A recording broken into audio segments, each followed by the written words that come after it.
এই যে আমরা আন্ডা রান্না করছি, তো মনে হচ্ছে প্লাস্টিকের আন্ডা আছে, আমাদের দেশির মতন লাগে না।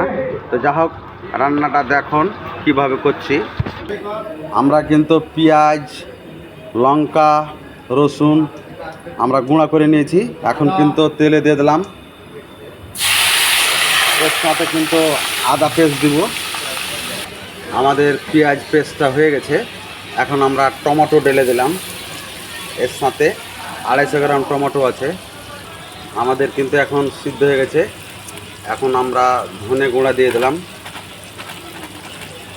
তারপরে দিয়ে দিলাম এখানে সবজি মশলা, তারপরে দিয়ে দিলাম জিরা গুঁড়া,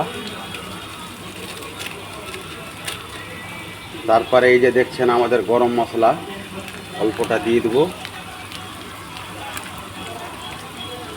আমাদের সব কিছু দেওয়া কমপ্লিট হয়ে গেলে এখন দেবো হলুদ। এই যে এখন আমরা অল্পটা হলুদ দিয়ে দিলাম।